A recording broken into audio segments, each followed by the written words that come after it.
শহীদ ওসমান হাদি হত্যার ইস্যুর একটা রফাদফা করে না যান, বাংলাদেশের ইতিহাসে উনি নোবেল জয়ী হলেও ওনার এই নোবেল কোনো কাজে দিবে না। উনি একটা কলঙ্কের দাগ আজীবন বয়ে বেড়াবে। বাংলাদেশের জনগণ কোনোদিন ওনাকে ক্ষমা করবে না। ইনসাফের পক্ষে, আজাদির পক্ষে, শহীদ ওসমান হাদির হত্যার সুষ্ঠু বিচারের পক্ষে যারা দাঁড়াবে আমরা তাদেরকেই ভোট দেব। এর বাইরে কোনো ছাত্রীদেরকে আমরা ভোট দিয়ে ক্ষমতা। বাংলাদেশের উপদেষ্টাদেরকে এখন আর কেউ বিশ্বাস করে না। এই উপদেষ্টাগুলো বিভিন্ন এজেন্ডা নিয়ে বিভিন্ন দল মতের মধ্য দিয়ে এই উপদেষ্টা পরিষদে এসে বসেছে।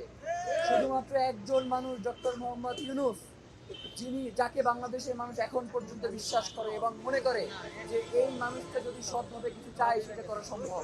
শহীদ ওসমান হাদির হত্যার এই যে সুষ্ঠু তদন্ত আপনি জাতিসংঘের অধীনে দিবেন না, এই ধরনের যদি আপনি মতামত ব্যক্ত করেন তাইলে আপনি কেন দিবেন না সেটার ব্যাখ্যা আপনাকে দিতে হবে।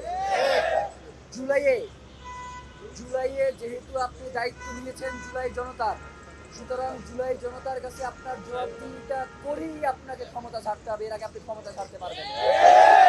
আমরা কোনো আইন উপদেষ্টা, স্বরাষ্ট্র উপদেষ্টাকে বিশ্বাস করি না। তাদের দিয়ে চিঠি লেখাইলে এইটা চিঠি আমরা মানবো না। এই চিঠি যে লিখবে সেই চিঠি আপনারা পড়তে হবে যে এই চিঠিতে সে কি লিখছে। চিঠি না পড়া পাঠানো যাবে না।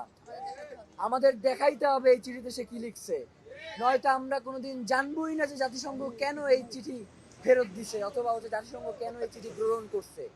আমাদের এই ব্যাপারে স্পষ্ট ধারণা থাকতে হবে, যার কারণে সে এখন এই চিঠি ইস্যু করুক বা আগামীকাল এই চিঠি ইস্যু করুক, সাথে সাথে জনগণের উদ্দেশ্যেও এই চিঠি ফেসবুকে বা অন্যান্য সোশ্যাল মিডিয়াগুলিতে দিয়ে দিতে হবে, সংবাদ মাধ্যমের কাছে দিয়ে দিতে হবে। কোনো ধরনের এইটাকে নিয়ে কোনো ধরনের আড়াল করবার যদি চেষ্টা করা হয়, আগামীকাল তো শুক্রবার, এই শুক্রবারে এখানে জনসমুদ্রে পরিণত হবে। শুধুমাত্র আমরা যদি এখানে এসে বলি কেবলমাত্র তখনই বাংলাদেশের মানুষ তার ঘরে ফিরে যাবে। এর আগে ডক্টর মোহাম্মদ ইউনূসও যদি এখানে এসে বলে যে তোমরা ঘরে ফিরে যাও, কেউ এখান থেকে ফিরে যাবে না। যার কারণে আমরা মনে করছি যে বাংলাদেশে একটা সুষ্ঠু নির্বাচন হওয়ার জন্য, বাংলাদেশে যাতে আর বিচারহীনতার সংস্কৃতি চালু না হয় সেই জন্য, এবং যেই ইনসাফের লড়াইটা আমরা শুরু করেছি সেটাকে সামনে এগিয়ে নিয়ে যাওয়ার জন্য শহীদ ওসমান হাদির হত্যার বিচার এবং একটা সুষ্ঠু তদন্ত হওয়া অত্যন্ত গুরুত্বপূর্ণ।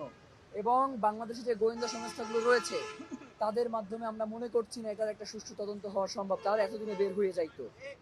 এবং 100 কোটি টাকার যে ট্রানজ্যাকশনটা হয়েছে এইটা তো একটা ছোটখাটো ঘটনার ক্ষেত্রে হয় নাই। যার কারণে এই হত্যার বিচার অবশ্যই হইতে হবে এবং এর তদন্ত জাতিসংঘের অধীনেই হইতে হবে। এর বাইরে আমাদের কোনো কথা নাই। প্রয়োজনে যদি আমরা কালকে দেখি যে কোনো ধরনের এটা নিয়ে তালবাহানা করতেছে, আমরা ইনশাল্লাহ ঘোষণা দিব যে আপনারা ব্যারিকেড ভেঙে যমুনার ভিতরে চলে যান। সেই ঘোষণা আমরা ইনশাল্লাহ দিব। কিন্তু কারো কোনো প্রোপাগান্ডা, কারো কোনো উস্কানিতে আপনারা পা দিবেন না।